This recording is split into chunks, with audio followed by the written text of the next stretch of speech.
भारतात अनधिकृतपणे प्रवेश करून नाशिक मार्गे पुण्याकडे जाण्याच्या तयारीत असलेल्या 2 बांगलादेशी नागरिकांना गुन्हे शाखा युनिट 2च्या पथकानं नाशिक रोड बसस्थानक परिसरातून ताब्यात घेतले। त्यांच्याकडे भारतात प्रवेशासाठी आवश्यक वैध प्रवासी कागदपत्र आढळली नाहीत। गुन्हे शाखेकडून अवैधरित्या वास्तव करणाऱ्या परदेशी नागरिकांची माहिती घेतली जात असताना प्रदीप नन्नावरे आणि संतोष सुपेकर यांना 2 बांगलादेशी नागरिक नाशिक रोड बसस्थानकाकडून पुण्याकडे जाणार असल्याची माहिती मिळाली। ही माहिती गुन्हे शाखा युनिट 2चे प्रभारी हेमंत तोडकर यांना देण्यात आली। त्यानंतर मुख्तार खान पठाण, गुलाब सोनार, प्रदीप नन्नावरे, संतोष सुपेकर, मनोज शिंदे आणि प्रवीण वानखेडे यांचं पथक तयार करण्यात आलं।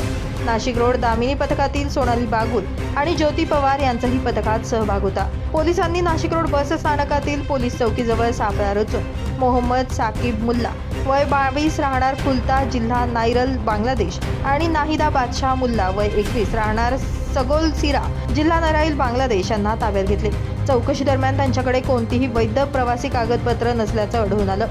तसेच अधिकृत परवानगीशिवाय अवैध मार्गाने भारतात प्रवेश केल्याची माहिती त्यांनी दिल्याचं पोलिसांनी सांगितलंय। या प्रकरणी संतोष सुपेकर यांच्या फिर्यादीवरून नाशिक रोड पोलीस ठाण्यात गुन्हा दाखल करण्यात आला असून पुढील तपास आहेर करतायत। ही कारवाई पोलीस आयुक्त संदीप कर्णिक, पोलीस उपायुक्त किरणकुमार चव्हाण आणि संदीप मिटके यांच्या मार्गदर्शनाखाली जगवेंद्र सिंग राजपूत, प्रदीप गिरी, हेमंत तोडकर, मुख्तार खान पठाण, गुलाब सोनार, प्रदीप नन्नावरे, संतोष सुपेकर, मनोज शिंदे, प्रवीण वानखेडे, जितेंद्र वजिरे, सोनाली बागुल आणि ज्योती पवार यांनी केली आहे। ब्युरो रिपोर्ट, पंचनामा न्यूज, नाशिक।